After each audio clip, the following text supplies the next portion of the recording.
Hello everyone and welcome to PW only IAS. दोस्तों, स्वागत है आप सभी का science editorial of the week में, जहां पर हम डिस्कस करते हैं खूब सारा साइंस। 1 मार्च से लेकर 13 मार्च के बीच में अगर हम कुछ इंपॉर्टेंट आर्टिकल्स देखें ना, तो ऐसे ही 3-4 आर्टिकल्स ही हैं। इधर बीच बहुत ज़्यादा साइंस एंड टेक के इंपॉर्टेंट आर्टिकल्स नहीं आ रहे हैं हमारे पास।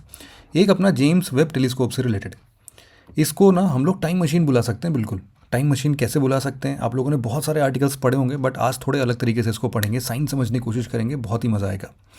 दूसरा कैनबिस डायलेमा से रिलेटेड है।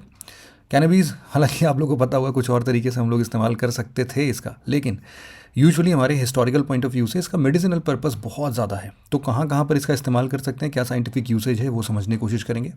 थर्ड आर्टिकल हमारा जीन थेरेपी से रिलेटेड है, जो कि एक थेरेपी के बारे में बात कर रहा है हीमोफीलिया ए को ट्रीट करने के लिए। हीमोफीलिया जिसको हम लोग रॉयल डिसीज़ बोलते हैं, लड़कों में ही ज़्यादा क्यों पाया जाता है, क्यों रॉयल डिसीज़ बोलते हैं, सब कुछ समझेंगे इस आर्टिकल के अंदर में। और चौथा आर्टिकल हमारा है जिसमें हम लोग ने देखा कि इंडिया का पहला भैया indigenously build hydrogen fuel cell ferry boat launch कर दिया गया है हमारे प्राइम मिनिस्टर मोदी जी के द्वारा। तो चलिए फिर स्टार्ट करते हैं आज का सेशन। बस एक छोटा सा आपके लिए इन्फॉर्मेशन है कि विश्वास दिवस का ऑफर अब 15 मार्च तक है। तो आपके लिए संकल्प, प्रहार, प्रारंभ, टाइटन, ये सारे के सारे बैचेस हैं। आपके ये सारे यूपीएससी के क्वालिटी बैचेस एक अफोर्डेबल प्राइजेस में भी मिल रहे हैं। तो आप लोग इसको एक बार pw.live पर जाके, या फिर आप पीडब्ल्यू का एप्लीकेशन डाउनलोड कीजिए और वहाँ से ये सारे बैचेस को एक बार एक्सेस कर सकते हो। आपके लिए ये 2 क्वेश्चंस मैंने रखे हैं वैसे तो। जेम्स वेब टेलीस्कोप, अच्छा ऊपर ये गलत लिख दिया भाई, ये 2015 का क्वेश्चन है और 2023 का ये क्वेश्चन है। बहुत ही इंपॉर्टेंट क्वेश्चन है एक्चुअल में, बहुत ही जनरल कॉमन सेंस का क्वेश्चन है, लेकिन यूजुअली लोग इसको मिस करते हैं। हमारा जो आज का आखिरी आर्टिकल है ना, ये वाला हाइड्रोजन फ्यूल सेल वाले में, इन दोनों ही क्वेश्चंस को हम एड्रेस करेंगे, उसके बाद इन 2 क्वेश्चंस को लगाने की कोशिश करेंगे। सबसे पहला आर्टिकल हमारा जेम्स वेब टेलीस्कोप के ऊपर है। इसको ना टाइम मशीन बुला सकते हैं हम लोग। टाइम मशीन क्यों बोलते हैं पता है आपको? क्योंकि ये आज से लगभग सिर्फ 65 मिलियन ईयर्स ओल्ड चीज़ें देख सकता है। इसको समझने के लिए ना मैं आपको एक सिंपल सा एक इमेजिनेशन वाले एग्जाम्पल में देता हूँ। इमेजिनेशन में आप भी चलते रहना। मान के चलो कि आप अर्थ पर नहीं हो, आप अर्थ से ना बहुत दूर, कितने दूर, लगभग ऐसे ही 65 मिलियन लाइट ईयर्स दूर हो।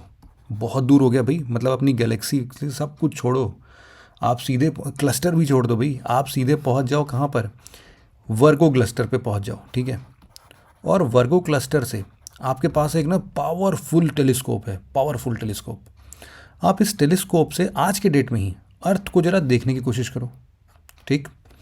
जब आप अर्थ पर देखोगे और इतना बढ़िया आप देख पा रहे हो कि अर्थ के अंदर क्या क्या चल रहा है, वो भी आप देख पा रहे हो। अंदर इन द सेंस कि उसके सरफेस पर कौन कौन जीव जंतु देख रहे हैं। आपको मिलेगा ना कि भाई यहाँ तो मस्त डायनासोर लोग चल रहे हैं, डायनासोर की स्टडी कर सकते हो, यहाँ पे बड़े बड़े डायनासोर हैं। लेकिन आज के डेट में ये 65 मिलियन ईयर्स पहले की चीज़ें कैसे दिख रही हैं? क्योंकि आप इतने दूर पहुँच गए हो ना कि वहाँ तक अभी लाइट कौन सी वाली पहुँची है, जो 65 मिलियन साल पहले थी।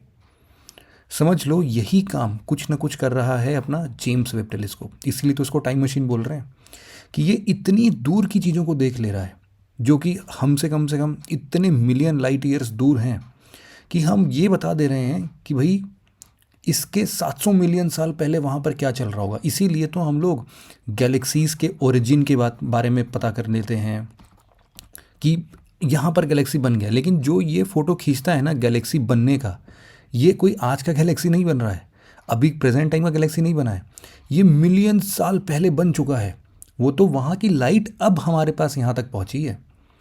तो अब बात समझे क्या कि कैसे ये जेम्स वेब टेलीस्कोप हमारे अतीत की चीज़ों को फ़ोटो खींचने के बाद, कि कैसे ये जेम्स वेब टेलीस्कोप हमारे अतीत की चीज़ों की फ़ोटो खींच रहा है। इसीलिए तो इसको टाइम मशीन बोल रहे हैं हम लोग। बात समझ में आई क्या कि जेम्स वेब टेलीस्कोप का कितना बढ़िया एप्लीकेशन हो सकता है? तो अब न्यूज़ में क्यों रहा है ये? क्योंकि अब इसने एक ओल्डेस्ट नोन डेड गैलेक्सी के बारे में पढ़ना स्टार्ट किया है। अब ये सोचो कितनी दूर होगा हमसे। ये जब इसने पढ़ा है तो ये बोल रहे हैं कि भाई 13 बिलियन साल पहले ये गैलेक्सी बनाना बंद हो चुका था, या फिर ये 13 बिलियन साल पहले ये गैलेक्सी समझ लो अपने आप में ख़त्म हो चुकी थी। ऐसा क्यों बोल पा रहे हैं? क्योंकि आज हमने देखा है कि ये गैलेक्सी ख़त्म हो गई है और इसका डिस्टेंस मेज़र करने पर हमें पता चला कि ये 13 बिलियन लाइट ईयर्स दूर है हमसे। तो अब इतनी दूर की चीज़ें जब आप आज हमें पता चल रही है, और इनफैक्ट हम लोग क्या देखते हैं भाई कि हमारा जो पूरा बिग बैंग थ्योरी हम लोग पढ़ते हैं, हमारा पूरा ब्रह्मांड, पूरा यूनिवर्स कितने साल पुराना है। अप्रॉक्सीमेटली हम लोग अंदाज़ा लगाते हैं कि भाई जो ये बिग बैंग हुआ था ये अप्रॉक्सीमेटली 13.8 बिलियन ईयर्स पहले हुआ था, 13.8 बिलियन ईयर्स पहले। और हम लोग किस यूनिवर्स की बात कर रहे हैं जो कि डेड हो चुका है, ये हुआ है 13 बिलियन साल पहले, मतलब कि लगभग लगभग 700-800 मिलियन सालों में ही ये निपट गया होगा। और इसीलिए उस गैलेक्सी को हम लोग देख के आज ऑब्जर्व कर रहे हैं, इसीलिए इतना बड़ा न्यूज़ है ये हम सब के लिए कि हम लोग, मतलब आप ऐसा बोल सकते हो कि लगभग लगभग हम लोग अपने ओरिजिन ऑफ यूनिवर्स तक पहुंच चुके हैं। थोड़ा सा और पावरफुल बनाए ना इसको, तो हम लोग इवन अपने यूनिवर्स के पहले की चीज़ें भी देख सकते हैं कि जब हमारा यूनिवर्स बना ही नहीं था तो कैसा दिखता था। तो इसीलिए बोल रहे हैं। और दो तीन चीज़ें इसमें आप और भी समझो कि इसके पहले किसको हमने छोड़ रखा था भाई, इसके पहले हम लोगों ने हबल टेलीस्कोप को लगा रखा था, ठीक है। हबल टेलीस्कोप इतना पावरफुल नहीं था। आप बोल सकते हो कि अगर कंपैरिजन करो ना, तो हबल टेलीस्कोप से लगभग लगभग 100 टाइम्स बेहतर इमेज कौन कैप्चर कर ले रहा है, अपना जेम्स वेब टेलीस्कोप।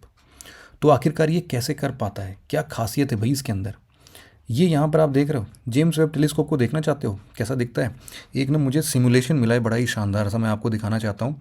आप लोग भी चाहो तो उसको देख लेना, मैं लिंक बता दूंगा आपको। ये एक्चुअल में एक वैसे ही वेबसाइट है, स्केच फैब के नाम से होता है। इसको ना आप बढ़िया सा ऐसे 3D मॉडल्स को देख सकते हो। इसके लिए गैलेक्सी कुछ इस तरीके से दिखती है, इतनी शानदार। और ये क्यों बोल रहा हूँ, ये एक्चुअल में जेम्स वेब टेलीस्कोप ही है। इसके सामने की जो गैलेक्सी आप देख रहे हो, इसको मैं ही रोटेट कर रहा हूँ, किसी भी डायरेक्शन में इसको रोटेट करके देख सकते हो आप लोग कैसा दिखता है ये। तो इन सभी के बारे में पढ़ेंगे कि ये भाई चमकती हुई बर्फ़ी आकार में ये प्लेट क्या कर रही है।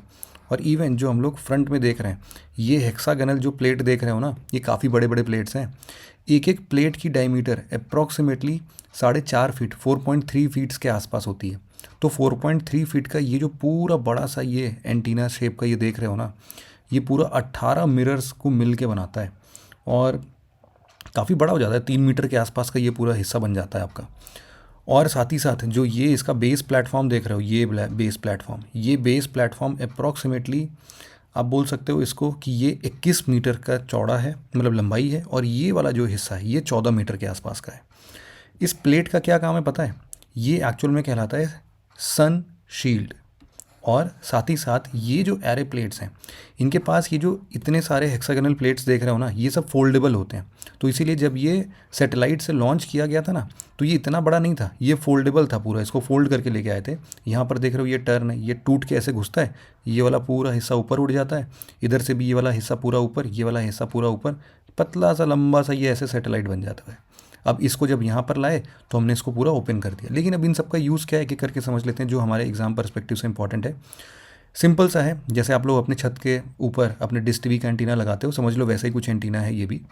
लेकिन ये इतनी क्लियर इमेज कैसे ले लेता है, सबसे पहले ये क्योंकि ये इंफ्रारेड रेडिएशन पर काम करता है, ठीक है। इंफ्रारेड रेडिएशन पर ये $10 बिलियन का बनाया हुआ टाइम मशीन ये क्या करता है कि बेसिकली जो इसके ये प्लेट्स देख रहे हो ना, ये मूव कर सकते हैं, ये भी मूव कर सकते हैं। और इनफैक्ट ये जो पूरा एंटीना माउंटेड है ये भी बहुत अच्छे से मूव कर सकता है, प्रिसाइसली मूव कर सकता है। तो हमारे सेंटर पर हमें दिखना क्या है, उसको हम लोग कितना ज़्यादा जूम इन करके देख सकते हैं। अगर इसको हमने अर्थ पर रख दिया तो हम क्या कर सकते हैं पता है, चंद्रमा पर उड़ने वाला एक छोटा सा मक्खी से बहुत बहुत छोटा जीव अगर वो उड़ रहा है, उसके पंख कितनी बार फ्लैप कर रहे हैं, वो सारी चीज़ें ये टेलीस्कोप अर्थ पे बैठे बैठे पकड़ सकता है, इतना पावरफुल है। अब इस तरीके से ये अब आप ये तो छोड़ो, 13.8 या फिर 13 बिलियन लाइट ईयर्स दूर की चीज़ों को भी ये कैप्चर कर पा रहा है। तो वो इसी तरीके से कैप्चर कर पाता है कि इसके जितने ये प्लेट्स हैं ना, ये सब एक डायरेक्शन में इशारा करते हैं, मतलब एक सिंगल पॉइंट पर कॉन्सेंट्रेट हो जाते हैं।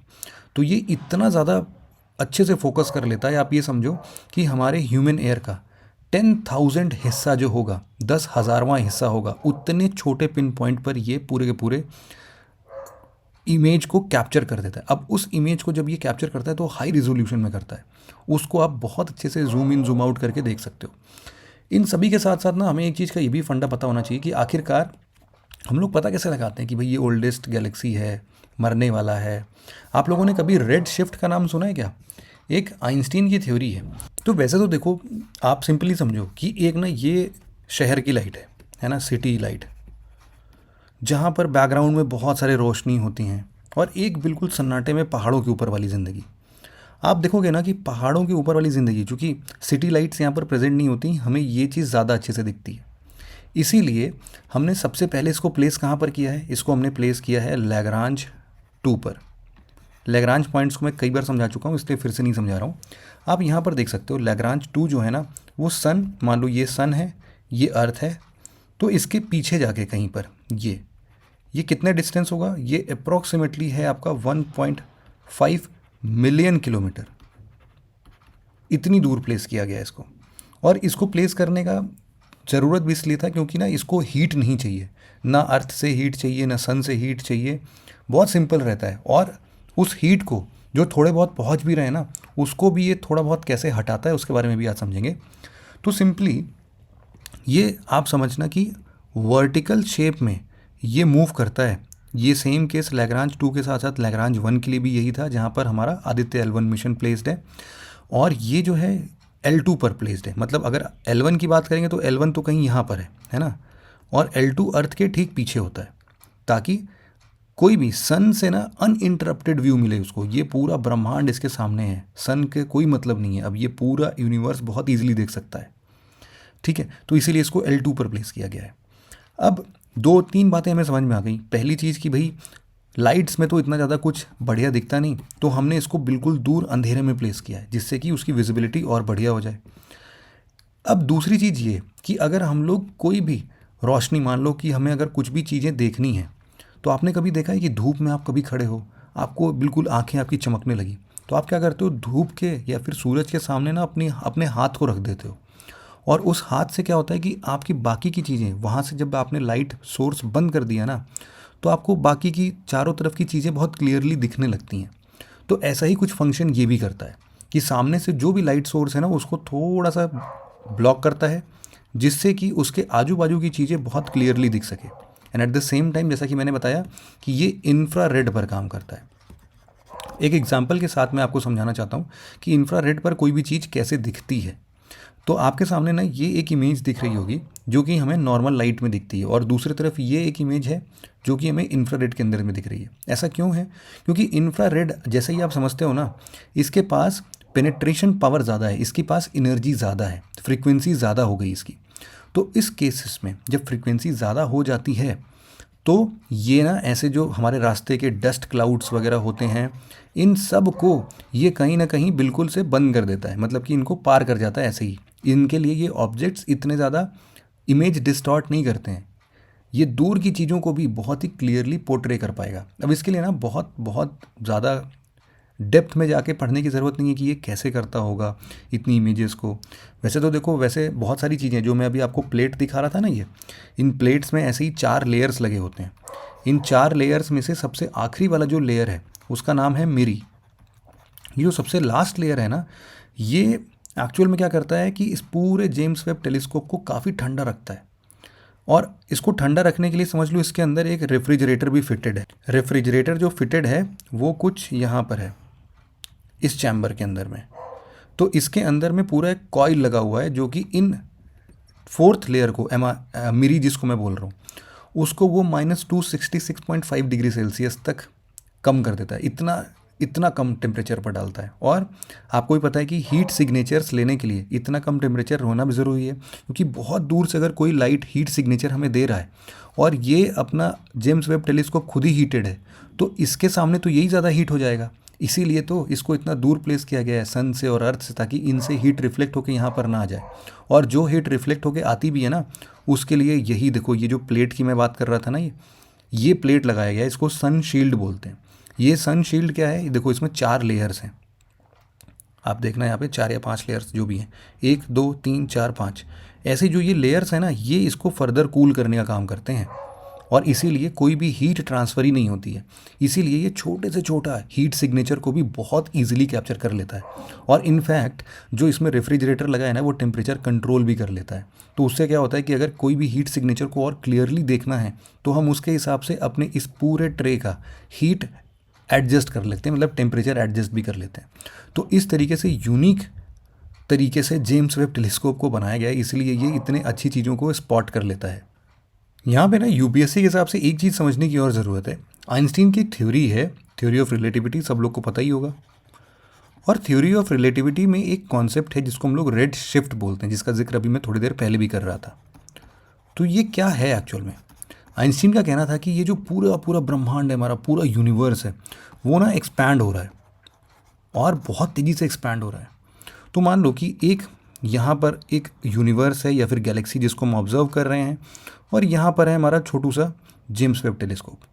तो जब तक ये लाइट यहाँ से यहाँ तक पहुँचती है तब तक गैलेक्सी फर्दर एक्सपैंड हो जाती है। तो मतलब जिस भी वेव से ये गुजर रही होगी या फिर जिस भी फ्रीक्वेंसी से ये वेव आ रही होगी, ये हल्की सी एक्सपैंड हो जाएगी। क्यों? क्योंकि ये हमारा यूनिवर्स भी एक्सपैंड हो रहा है। तो इसीलिए जब भी ऐसा होगा तो ये क्या करता है, इधर की लाइट और इधर की लाइट जब आप मेजर करोगे अपने विजिबल रेंज में ना, तो ये रेड कलर की तरफ टिल्ट हो जाएगी। विबग्योर में जब आप लोग देखते हो तो ये किसके तरफ टिल्ट हो जाएगी? रेड के तरफ टिल्ट हो जाएगी। और इसीलिए जब ये वेव एक्सपैंड हो जाता है तो हमसे कोई भी ऑब्जेक्ट जब दूर जाता है, इनफैक्ट ये एक्सपैंड होने का मतलब क्या है कि हमसे ये ऑब्जेक्ट दूर जा रहा है, तो ये जब भी ऑब्जेक्ट हमसे दूर जा रहा होगा तो उस केस में हम लोग को क्या दिखता है? ये रेड शिफ्ट दिखता है। मतलब कि जो भी जेम्स वेब टेलीस्कोप इमेज वगैरह कैप्चर करता है ना, उसमें रेडिश कलर थोड़ा सा दिखता है। और वो रेडिश कलर इसीलिए दिखता है, तब हमें पता चलता है कि अच्छा ये हमसे दूर जा रहा है, ये रेड शिफ्ट की वजह से। और इनफैक्ट इन्हीं सब चीज़ों को काउंटर करके जेम्स वेब टेलीस्कोप और क्लियर इमेज को या फिर उनके टाइम को, उनके डिस्टेंस को और अच्छे से कैलकुलेट भी कर लेता है। तो ये पूरा मुद्दा हमने कैप्चर कर लिया भाई अपना जेम्स वेब टेलीस्कोप का। इसमें देख लेते हैं आर्टिकल में क्या क्या चीज़ें लिखी थी, अगर कुछ इंपॉर्टेंट छूट गया हो हमसे तो डेड गैलेक्सी वही 700 मिलियन, मतलब बस इतना ही ज़िंदगी था इसका, क्योंकि 13.8 बिलियन पहले तो हम लोगों ने अपनी यूनिवर्स की उत्पत्ति देखी थी, और ये गैलेक्सी जो है वो 13 बिलियन ईयर्स पहले मर चुका है। फिर रेड शिफ्टेड, इसका भी हमने फंडा पूरा समझ लिया। स्टार फॉर्मेशन और उसका डेथ कैसे होता है। तो देखो यूजुअली हम लोगों को ये बात पता है कि स्टार का, वैसे तो हम लोगों ने स्टेलर साइकिल भी एक अपने संडे वाले एडिटोरियल में पूरा डिटेल से कवर किया था। तो स्टेलर साइकिल में हम लोगों ने यही समझा था कि भाई एक होता है नेबुला, यही नेबुला जिसको हम लोग गैस क्लाउड बोलते हैं, यही गैस क्लाउड वाला नेबुला धीरे धीरे आपस में मिलते मिलते, पहले तो इलेक्ट्रॉन और न्यूक्लियाई ऐसे कुछ होता है, धीरे धीरे मिलते मिलते मिलते मिलते मैटर का शेप लेता है। फिर धीरे धीरे यही मैटर का शेप और ज़्यादा हीट होता है, और हीट होके सन जैसा कुछ बनता है, प्लैनेट्स जैसे कुछ बनते हैं, और जिसका मास जितना ज़्यादा होता है वो एज ए सन बिहेव करता है, उसमें न्यूक्लियर फ्यूजन रिएक्शन स्टार्ट होता है, और हाइड्रोजन एटम हीलियम्स में चेंज होने लगते हैं, और प्लैनेट्स उनकी ग्रेविटी के आगोश में आके उनके चारों तरफ रिवॉल्व करता है। तो इस तरीके से जहाँ पर भी ऐसे गैसियस क्लाउड्स होते हैं ना, उनके फॉर्मेशन, उनका डिसइंटीग्रेशन, जब ये मर जाता है तो इस तरीके से ये या तो ब्लैक होल में कन्वर्ट हो जाता है या फिर न्यूट्रॉन स्टार में कन्वर्ट हो जाता है। जिसको जिसको वो वाला लेक्चर याद होगा वो सब अच्छे से रिलेट कर पा रहा होगा। न्यूट्रॉन स्टार भी अपने आप में बहुत ही ज़्यादा डेंसेस्ट मटेरियल है नेक्स्ट टू ब्लैक होल। तो इस तरीके से ये सारी जगहों पर जहाँ होगा, न्यूट्रॉन स्टार से पहले एक रेड जायंट करके एक एक्सप्लोजन होता है, सुपर मासिव जायंट। ये एक्सप्लोजन से ही बहुत सारे ऐसे नेबुला जैसे गैस क्लाउड्स बनते हैं। तो एक्सप्लोजन से क्या हो रहा है, जब भी एक्सप्लोड हो रहा है तो इससे या तो नए स्टार के लिए मटेरियल मिल जा रहा है, और इनका जो डेथ का ग्राउंड होता है वो ही धीरे धीरे आगे चल के कभी ना कभी वो ही किस में कन्वर्ट हो जाएगा, नए स्टार बनाने के शेप में कन्वर्ट हो जाएगा। तो इसी तरीके से स्टार फॉर्मेशन के जितने भी ये ऐसे फैक्टर्स हैं उनको भी ये बहुत अच्छी तरीके से जेम्स वेब टेलीस्कोप कैप्चर कर लेता है।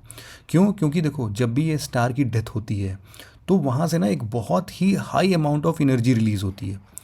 जैसे कि हम लोग बीच में एक बार पल्सर भी पढ़ रहे थे। पल्सर क्या होता है? न्यूट्रॉन स्टार ही होता है, लेकिन न्यूट्रॉन स्टार ऐसा न्यूट्रॉन स्टार के ऊपर और नीचे बहुत तेज़ी से एकदम सर्कुलर शेप में ऐसे ऐसे लाइट्स घूमते हुए दिखाई देती है। तो ऐसी हाई एनर्जी लाइट्स को भी ये जेम्स वेब टेलीस्कोप पढ़ता है, और उसके हिसाब से वो भी ये अनुमान लगा लेता है कि अच्छा ये लाइट निकल रही है, पल्सर है ये, तो इसका मतलब क्या है कि अब इस वाले सोलर सिस्टम की डेथ हो चुकी है। तो इस तरीके से जेम्स वेब टेलीस्कोप हर एक ऐसे माइन्यूट डिटेल्स को स्टडी कर लेता है। ठीक है, जेम्स वेब टेलीस्कोप के बारे में हम लोगों ने वैसे भी पढ़ लिया। इसको 2021 में लॉन्च किया गया था। इसका 5 से 10 साल का ड्यूरेशन है। लेग्रांज 2 पॉइंट पर इस्टेब्लिश किया गया है। 1.5 मिलियन किलोमीटर दूर हमसे इस्टेब्लिश्ड है लेग्रांज 2 पॉइंट पे। अच्छा, ये आपको पता है हबल टेलीस्कोप की मतलब कैसा था? हबल टेलीस्कोप को कहाँ पर प्लेस किया गया था? कमेंट सेक्शन में मुझे बताना, ताकि आप लोग कंपैरिजन भी बहुत अच्छे से कर सको। और इनफैक्ट आप लोग के लिए एक बार और बात बताता हूँ। यहाँ पर जैसे कभी आप नासा के एक साइट पर जा सकते हो। यहाँ पर देखो, नासा के ना आप एक साइट पर जा सकते हो। अब जैसे यहाँ पर आपको क्या दिख रहा है? यहाँ पर भी आपको वही जेम्स वेब टेलीस्कोप दिख रहा है। लेकिन सोचो कि अगर आपको हबल टेलीस्कोप देखना है या कुछ भी देखना है, आप यहाँ पर सीधे टाइप कर दो हबल टेलीस्कोप, इस पर क्लिक कर दो, आपको हबल टेलीस्कोप दिखने लगा। और ये पीछे क्या दिख रहा है पता है? ये हमारा अर्थ है। तो आपको लगता है कि ये बहुत दूर होगा? नहीं, ये मुश्किल से कितना दूर होगा? 500-600 किलोमीटर दूर होगा, क्योंकि अर्थ ही इतना बड़ा दिख रहा है, इसके बगल में ही है। तो जब आप लोग ऐसी कोई चीज़ें पढ़ते हो ना, जब पूरा साक्षात देखते हुए पढ़ते हो किसी चीज़ को, तो आपको हमेशा से वो सारी चीज़ें याद हो जाती हैं। अब कभी भी आपको पढ़ना हो तो आप सिंपली क्या कर सकते हो, मान लो अभी बेनू प्लैनेट न्यूज़ में था, तो देखो बेनू को सर्च कर लिया मैंने, ये देखो बेनू भी आ गया अपना। तो ये एग्जैक्टली कहाँ पर लोकेटेड है, ये सारी चीज़ें आप लोग बहुत ईजिली देख सकते हो, है ना। इसको नचा नचा के ऐसे मज़े से देखते रहो। तो ऐसी चीज़ें, ये science.nasa.gov ये साइट का नाम है। आपको अगर कभी जाना है तो आप डेफिनेटली वहाँ पर भी जाके इन सब चीज़ों को देख सकते हो। तो बहुत मौज ले ली, वापस से चलते अपने आर्टिकल की तरफ। तो फिर कुछ और पॉइंट एक बार देख लेते हैं अगर कुछ है इंपॉर्टेंट इसमें। तो एक है वेवलेंथ कवरेज, ये हमने ऑलरेडी मतलब इतना कुछ खास नहीं है, इसको याद कैसे कर पाओगे आप लोग। यूनिवर्स की पहली गैलेक्सीज़ को कैप्चर करता है, सब पढ़ लिया, उतना कुछ खास नहीं है इसमें। और फीचर्स में भी हम लोगों ने हबल से कंपैरिजन में देख लिया कि भाई 100 टाइम्स कम से कम अच्छी इमेजेस को कैप्चर कर देता है। बहुत सोफिस्टिकेटेड इसमें पैटर्न्स लगे हुए हैं, 4 प्लेट्स और ये सारी चीज़ें, इम्प्रूव्ड सोलर, ये सब पढ़ लिया हमने, इतना कुछ नहीं है। तो मोटा मोटा अपना कॉन्सेप्ट क्लियर होना, तो सारी चीज़ें जेम्स वेब टेलीस्कोप की अब आप वैसे भी सॉल्व कर ले जाओगे। अब आप कोई भी क्वेश्चन उठा के देखना जो कि, अच्छा एक चीज़ और है कि जेम्स वेब टेलीस्कोप किसके किसके सहयोग से बना है। तो एक तो पता है कि आपको नासा बना है, इसमें नासा है, यूरोपियन यूनियन का है, और इसके अलावा कनाडा का।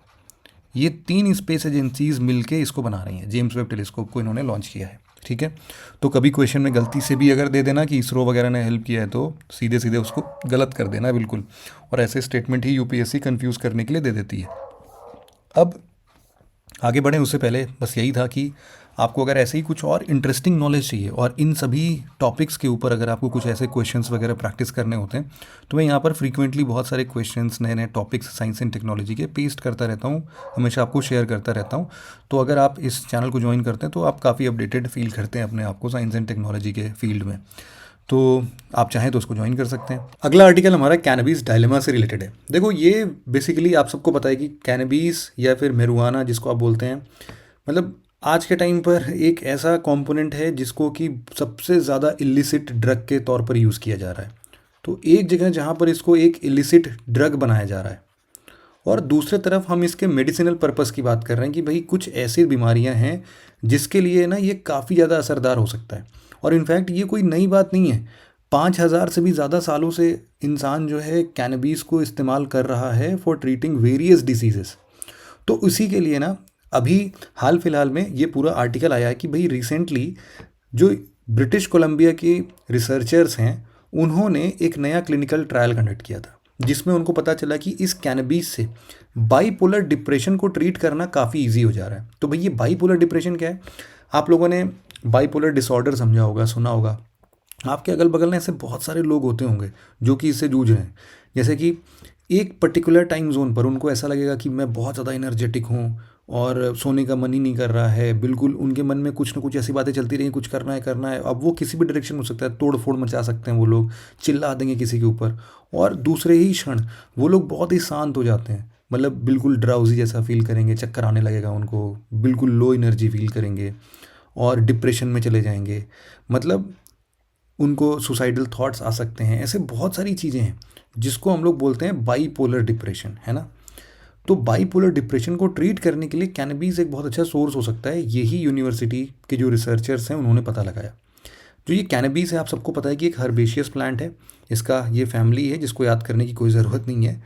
और इसमें बेसिकली आप ऐसा बोल सकते हो ना कि ये एक प्रकार का सेकेंडरी मेटाबोलाइट्स है। मेटाबोलाइट्स का क्या मतलब होता है कि कुछ देखो, जो प्राइमरी मेटाबोलाइट्स होते हैं वो तो अपने अपने जो मेटाबॉलिज्म होता है हमारा, जैसे मान लो हमने कुछ खाया पिया, अल्टीमेट एम क्या है खाने पीने का, कि वो अल्टीमेटली कन्वर्ट हो हमारे एनर्जी प्रोडक्शन में, मतलब कि हमें एनर्जी दे, हमारे कुछ विटामिन्स बना दे, मतलब कुछ ना कुछ अपने बॉडी के ग्रोथ एंड डेवलपमेंट में कंट्रीब्यूट कर दे। उनको हम लोग बोलते हैं प्राइमरी मेटाबोलाइट्स। कुछ ऐसी चीज़ें होती हैं secondary metabolite, they do not directly contribute in the growth या फिर development of our body, but in a sense वो इनडायरेक्टली करते हैं इस चीज़ को।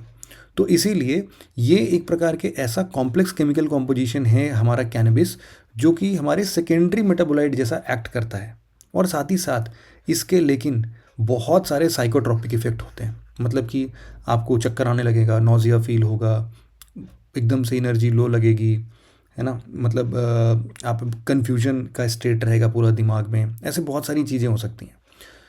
तो उसी जगह पर, और सबसे बड़ी बात क्या है कि जब भी आप लोगों को भी पता होता होगा कि एक सिचुएशन आता है जब कोई छोड़ के हमें चला जाता है, और फिर उसके लिए हम लोग क्या करते हैं, हम लोग को नशा की लत लग जाती है, हम लोग कुछ पीने लगते हैं, ऐसे कैनबिस का सेवन करने लगते हैं, या जो भी चीज़ें आपके आसपास अवेलेबल है, और वो फिर रिलीफ भी देता है।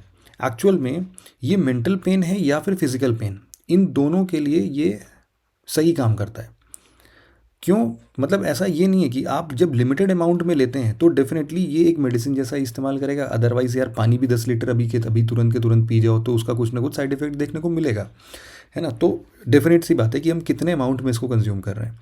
तो जो भी मेडिकल मैरिजुआना है, डेफिनेटली वो क्रॉनिक पेन में, कुछ भी क्रॉनिक पेन आउटर बॉडी के साथ साथ इनर कंपोनेंट्स, मतलब कोई मान लीजिए इंटेस्टाइनल इन्फ्लेमेशन हो गया, इन सब जगहों पर जो भी आपको डिस्कम्फर्ट दे रहा है ना, उन सब के लिए आपका क्रोनिक पेन रिलीवर हो सकता है।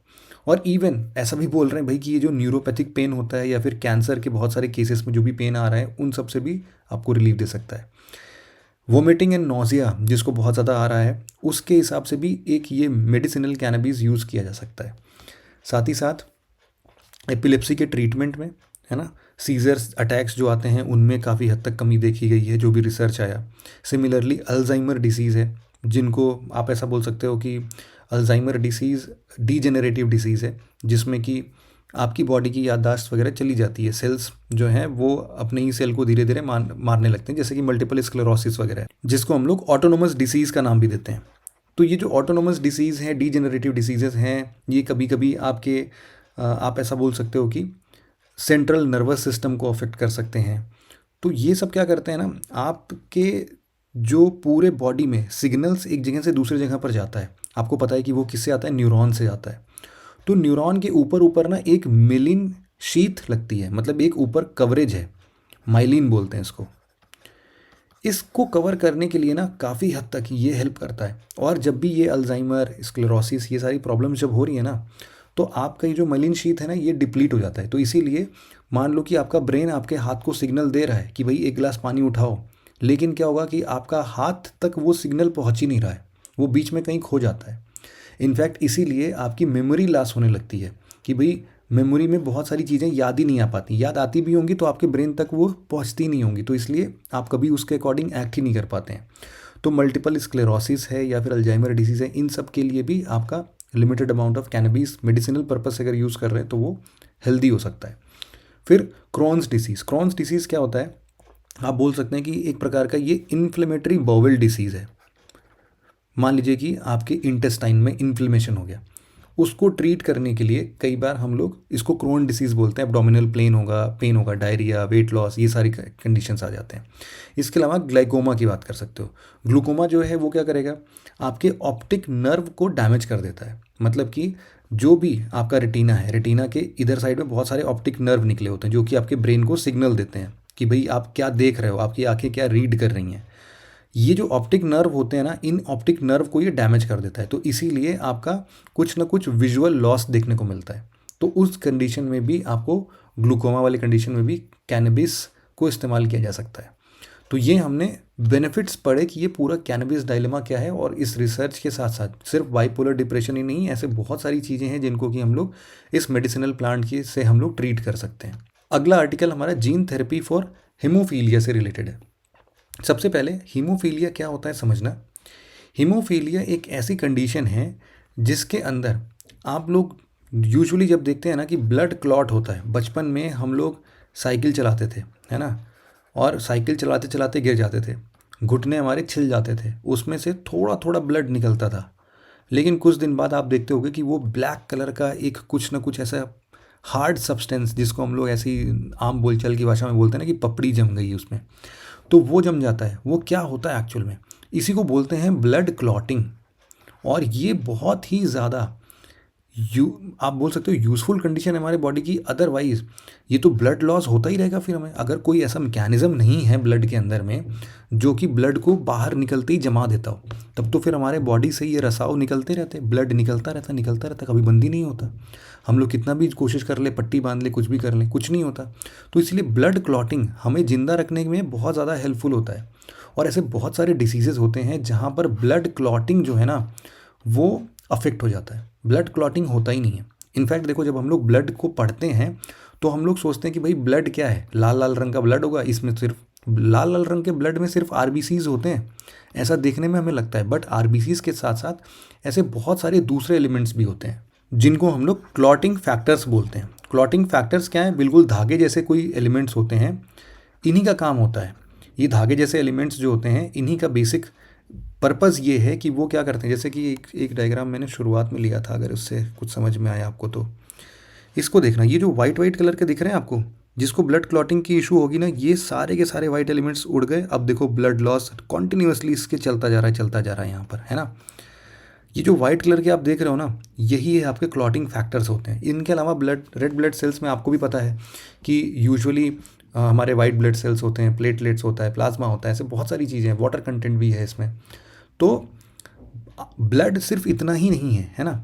अब ये जो क्लॉटिंग फैक्टर्स होते हैं, ये क्लॉटिंग फैक्टर, इसमें एक पर्टिकुलर कंपोनेंट होता है जिसको हम लोग बोलते हैं हीमोफीलिया जीन। इसमें आप ऐसा बोल सकते हो कि ऐसे दो क्लॉटिंग फैक्टर्स होते हैं, हम लोग इनको बोलते हैं फैक्टर 8 और फैक्टर 9। ये फैक्टर 8 और फैक्टर 9 बेसिकली हमारे हीमोफिलिक जीन के कारण आते हैं। और ये हीमोफिलिक जीन कहाँ पर होता है, ये हमारे एक्स क्रोमोसोम में प्रेजेंट होता है। एक्स क्रोमोसोम का एक छोटा सा सेगमेंट है जिसको हम लोग बोलते हैं हीमोफिलिक जीन। और हीमोफिलिक जीन ही हमारे फैक्टर 8 और 9 को कंट्रोल करता है। और ये फैक्टर 8 और 9 मिलके हमारे क्लॉटिंग फैक्टर्स बनाते हैं जो कि ब्लड क्लॉटिंग में हेल्प करते हैं। पूरा मुद्दा समझ में आ गया, है ना। अब क्या हो रहा है, अच्छा एक चीज़ और है कि ये क्लॉटिंग फैक्टर्स एक्चुअली बनते कहाँ पे हैं भैया, ये बनते हैं हमारे लीवर में। ये भी आप लोग को याद रखना बहुत इंपॉर्टेंट है। तो ये लीवर सेल्स जो है ना वो बनाता है। अब इसके लिए एक जीन थेरेपी आई है। इस जीन थेरेपी को हम लोग क्या नाम दे रहे हैं, हम लोग नाम दे रहे हैं रोक्टेवियन जीन थेरेपी। अब ये जीन थेरेपी क्या है उसको भी हम समझते हैं। उससे पहले हीमोफीलिया में देख लेते हैं, कुछ और तो नहीं इंपॉर्टेंट छूट गया हमसे। हाँ, एक चीज़ और है कि एक्चुअल में हीमोफीलिया जो होता है ये दो टाइप का हो सकता है। एक हीमोफीलिया ए होता है और एक हीमोफीलिया बी भी होता है। हीमोफीलिया ए और बी में बेसिक डिफरेंस क्या है, ए जो है ना ये ज़्यादा कॉमन है, लेकिन इतना भी कॉमन नहीं है। आपको एक साल में 5000 लोगों में से हार्डली एक लाइव बर्थ ऐसा दिखेगा जो कि हीमोफीलिक होता है। अगर हीमोफीलिया बी वाले वर्जन पर देखें तब तो फिर बहुत ज़्यादा, बहुत ही रेयर हो जाता है। 20,000 लोगों के पैदा होने पर ऐसा कोई एक लाइव बर्थ में कोई हीमोफीलिया बी से प्रताड़ित होता है। तो इसीलिए एक रेयर और जेनेटिक ब्लीडिंग डिसऑर्डर है, क्योंकि क्रोमोसोम के ऊपर से आ रहा है ना, तो इसीलिए है ऐसा। अब इसमें एक चीज़ और देखना, यहाँ पर ध्यान देना। एक्स क्रोमोसोम की बात कर ली हम लोगों ने, इसको हम लोग रॉयल डिसीज़ बोलते हैं। रॉयल डिसीज़ क्यों बोलते हैं पता है, क्योंकि ब्रिटेन की जो क्वीन विक्टोरिया थी ना, उनको ये डिसीज़ था। और चूँकि आपको भी पता है कि ये लोग सिर्फ और सिर्फ अपने लीनिएज या फिर अपने वंश में ही शादियाँ करते हैं, तो इसीलिए क्या हुआ कि इनके पूरी फैमिली में कई सारे लोगों को ये हीमोफीलिया का शिकार हो गए थे वो। और इनफैक्ट इसीलिए उनको ये अपना पूरा ट्रेडिशन ब्रेक भी करना पड़ा। लेकिन आप ये समझो कि ये जो प्रॉब्लम है ना, ये इसीलिए रॉयल फैमिली या फिर रॉयल डिसीज़ कहलाता है। तो फाइनली अब हम एक बार ये देख लेते हैं कि ये जो जीन थेरेपी है ये है क्या। जीन थेरेपी, जैसा कि मैंने बताया, इसका नाम आपको क्या है, रोकटेवियन जीन थेरेपी। ये जो रोकटेवियन जीन थेरेपी है, इसके अंदर हम लोग बेसिकली हीमोफीलिया ए को ट्रीट करते हैं। इसमें क्या होता है, जैसे आप लोगों ने कोविड के टाइम पर सुना था कि एक सेगमेंट ऑफ वैक्सीन ऐसी बनी थी जिसमें हम लोग एडिनो वायरस का इस्तेमाल कर रहे थे। याद है एडिनो वायरस? ये क्यों इस्तेमाल कर रहे थे भाई हम लोग? हमें पता है, देखो वायरस जो होता है वो दो कंपोनेंट से मिलके बनता है। पहला कंपोनेंट क्या होता है, इसका प्रोटीन, और दूसरा कंपोनेंट क्या होता है, इसके अंदर रखा हुआ इसका जेनेटिक मटेरियल। तो इसका ऊपर का जो ये कवच है, ये किससे मिलके बनता है, ये प्रोटीन से मिलके बनता है। और ये क्या है, ये है हमारे पास जेनेटिक मटेरियल। तो हम लोग क्या करते हैं कि हम लोग को एक ऐसा ही कोई वायरस चाहिए होता है जो कि एज ए वेक्टर काम करे। जैसे कि हम लोग का मलेरिया होता है। मलेरिया किससे होता है भाई?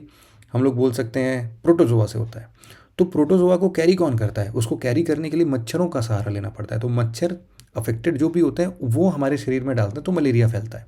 तो मलेरिया के लिए जो मच्छर वेक्टर का काम करते हैं, उसी तरीके से अगर हमें इस डिसीज़ का क्योर फाइंड करना है, या फिर हमें एक चीज़ पता है वायरस को लेके कि भाई वायरस क्या करता है, अपने आप में नेचुरली अपने रेप्लिकास बनाने पर सेल को मजबूर कर देता है। तो हम कोई भी वायरस अगर अपने शरीर के अंदर में डालेंगे तो वो हमारे सेल को एक इशारा देगा कि मेरे जैसे और बहुत सारी चीज़ों को प्रोड्यूस करो।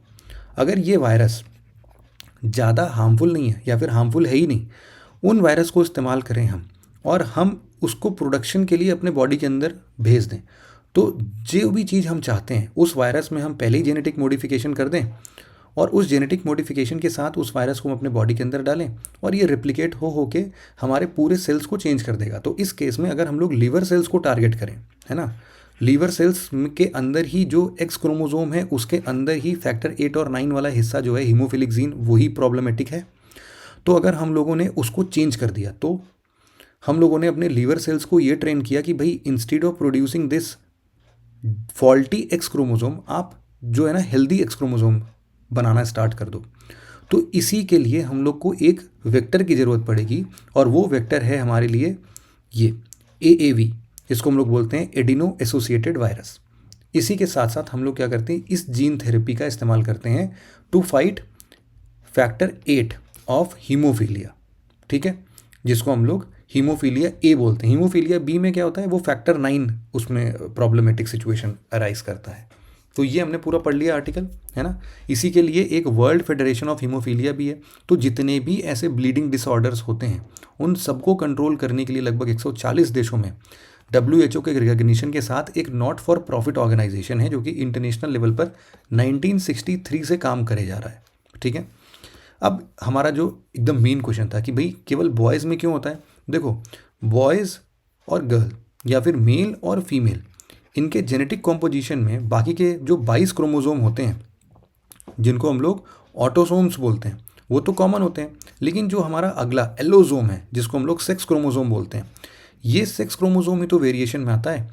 मेल्स में ये एक्स और वाई के तादाद में होता है, मतलब एक्स और वाई फॉर्म में होता है, इसका पेयर बनता है, और फीमेल्स में सिर्फ एक्स और एक्स का पेयर बनता है। इतना ही तो डिफरेंस है। अब सोचो कि अगर कोई फीमेल है, इसके पास अगर एक एक्स क्रोमोसोम फॉल्टी किसी के पास से भी चला आया, हो सकता है मदर के पास से, हो सकता है फादर के पास से, अगर चला आया तो फिर इसका जो दूसरा वाला एक्स क्रोमोसोम होगा ये तो सपोर्ट करेगा ना हेल्दी एक्स क्रोमोसोम बिल्ड करने में, इसीलिए ये इतना घातक नहीं होता फीमेल्स लोगों के लिए। और ब्लड क्लॉटिंग फिर भी किसी न किसी लेवल पर एक ही एक्स क्रोमोसोम के साथ में सर्वाइवल स्टेज बहुत ईजिली हो जाता है। लेकिन अगर मेल के अंदर में एक ही एक्स क्रोमोसोम है, इसके सारे फंक्शन सिर्फ यही एक एक्स क्रोमोसोम करने वाला है, तो और अगर यही फॉल्टी हो गया तब तो सपोर्ट मैकेनिज्म ही खत्म हो गया। इसीलिए बॉयज़ के अंदर में ये जो हीमोफीलिया ए है ना, ये प्रॉब्लम ज़्यादा क्रिएट कर देता है, और यही रीज़न है कि ये बॉयज़ के अंदर में ज़्यादा कॉमन है। फीमेल के अंदर में तब बहुत ही ज़्यादा प्रॉब्लमेटिक सिचुएशन में आ जाएगा अगर दोनों के दोनों एक्स क्रोमोसोम जो है वो ही फॉल्टी निकल जाए, मतलब फादर के साइड से भी एक्स क्रोमोसोम और मदर के साइड से भी एक्स क्रोमोसोम जो आ रहा है, ये अगर दोनों एक्स और दोनों फॉल्टी आ जाए तो फिर प्रॉब्लम राइज हो सकता है गर्ल को भी, लेकिन बहुत ही रेयर होगा ये। हमारा अगला article indigenously build hydrogen fuel cell ferry boat है। पहला ऐसा indigenously build hydrogen fuel cell ferry boat है जिसको अभी हमारे प्राइम मिनिस्टर साहब श्री नरेंद्र मोदी जी ने थूथुकुडी तमिलनाडु से फ्लैग ऑफ किया है।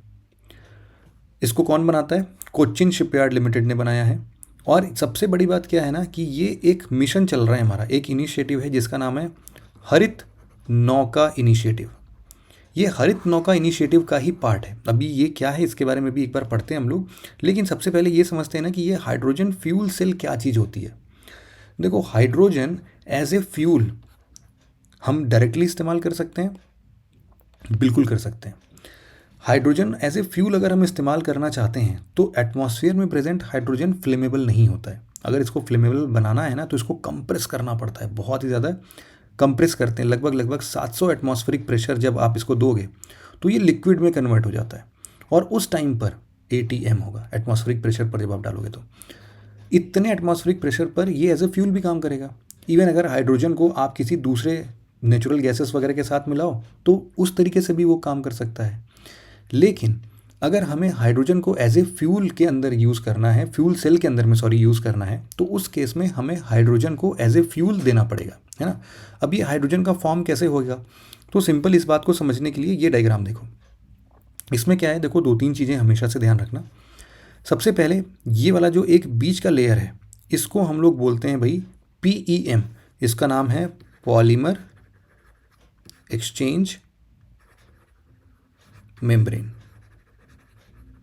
ये एक तरीके का सेमी परमिएबल मेम्ब्रेन है। सेमी परमिएबल क्यों है, या फिर सेमी परमिएबल नहीं लिखते हैं, इसको लिखते हैं सेलेक्टिवली परमिएबल है।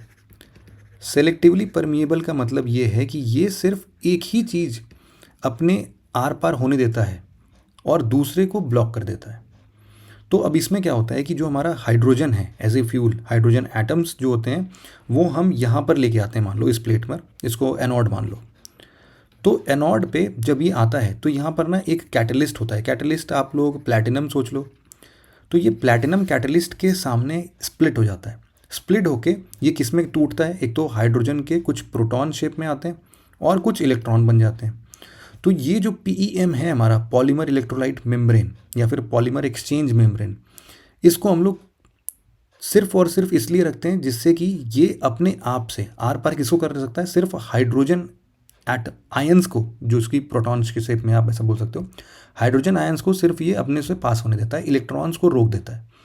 अब इलेक्ट्रॉन्स को वापस से इस कैथोड तक जाने के लिए हम लोग क्या करते हैं, एक सिंपल सा एक वायर से इसको कनेक्ट कर देते हैं। अब आपको भी पता है कि चूंकि यहाँ पर सारे के सारे इलेक्ट्रॉन्स इकट्ठा हो चुके हैं और यहाँ पर आपके बहुत सारे पॉजिटिव हाइड्रोजन एटम्स हैं, तो जायज़ सी बात है कि ये इलेक्ट्रॉन उड़ के यहाँ पर जाना चाहेगा। और हमें पता है कि flow of electron is electricity, तो इलेक्ट्रिसिटी, इलेक्ट्रॉन इस डायरेक्शन में तेज़ी से फ्लो होने लगता है और यहाँ से हम लोग इलेक्ट्रिसिटी का इस्तेमाल कर लेते हैं।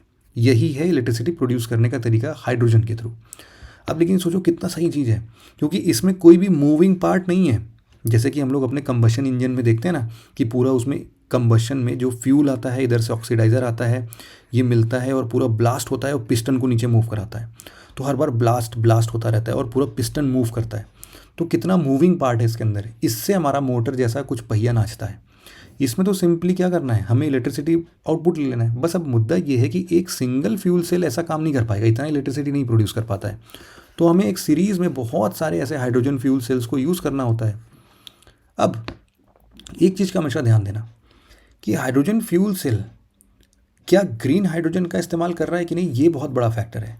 क्योंकि हम लोग इसको इस्तेमाल ही इसलिए कर रहे हैं क्योंकि देखो आउटपुट में क्या निकल रहा है, हमने कैथोड में इधर से ऑक्सीजन को सप्लाई दे दिया, ऑक्सीजन की सप्लाई दी हमने, हाइड्रोजन के आयंस ऑलरेडी प्रेजेंट थे और इलेक्ट्रॉन यहाँ पर आता है, तो हाइड्रोजन और ऑक्सीजन मिलके वाटर और हीट निकालते हैं।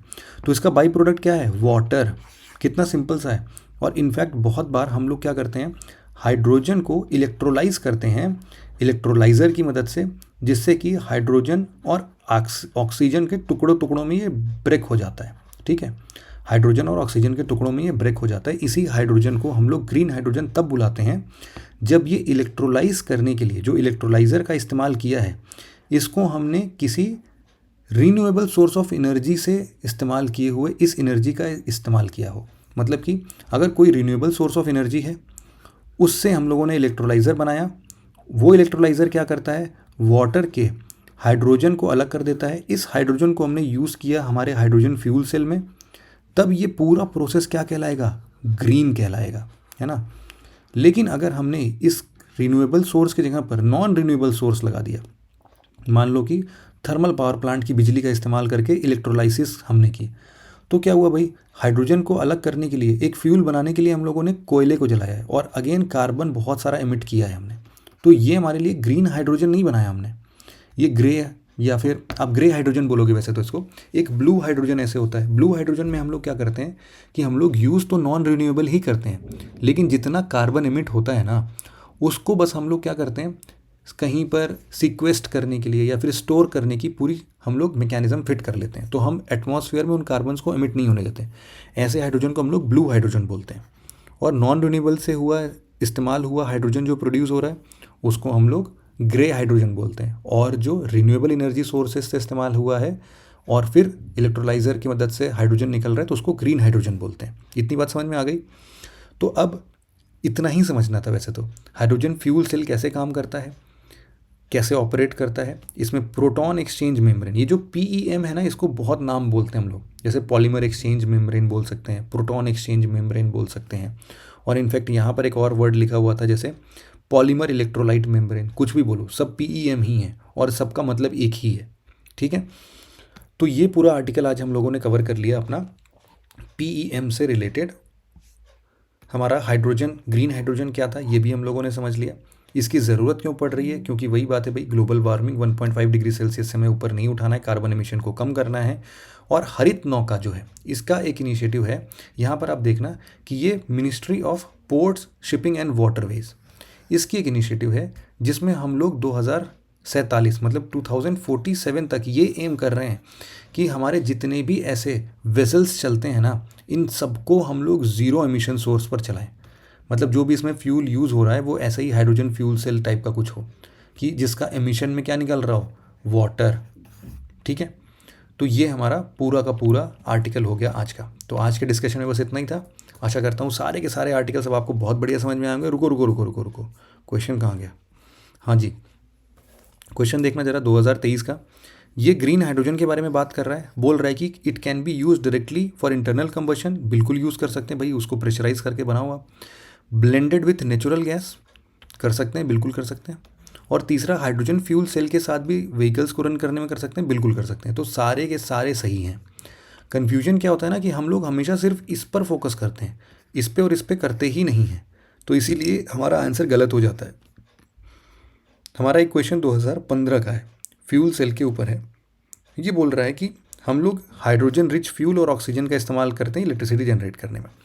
अगर प्योर हाइड्रोजन यूज़ हुआ एज ए फ्यूल, तो फ्यूल सेल का हीट और water as a by product निकलेगा। सही स्टेटमेंट है, बिल्कुल सही स्टेटमेंट है। दूसरा बोल रहा है कि फ्यूल सेल को हम लोग बिल्डिंग को पावर करने के लिए तो इस्तेमाल कर सकते हैं, लेकिन छोटे डिवाइसेस जैसे कि लैपटॉप, कंप्यूटर्स, इन सब के लिए नहीं इस्तेमाल कर सकते। अब मतलब ऐसा कुछ थोड़ी ना बात है, एक बार आपने इलेक्ट्रिसिटी प्रोड्यूस करना स्टार्ट कर दिया, उसको कैसे भी यूज़ करो, कोई दिक्कत नहीं है। बस ये ध्यान रखना कि जो फ्यूल सेल इलेक्ट्रिसिटी प्रोड्यूस करेगा वो डायरेक्ट करंट इलेक्ट्रिसिटी होगी, उसको हमें इन्वर्टर से अल्टरनेटिंग करंट में चेंज करना पड़ेगा। तीसरा statement, fuel cell produce electricity in form of alternating current. अरे ये कैसे, डायरेक्ट करंट में है तो आइए, तो ये भी स्टेटमेंट गलत, ये भी स्टेटमेंट गलत। क्या है, केवल एक ही स्टेटमेंट सही है, one only is the correct answer. Simple था ना। तो बस आज को फिर यहीं एंड करते हैं अपने सेशन को। Thank you very much for listening it very patiently friends. Have a nice day.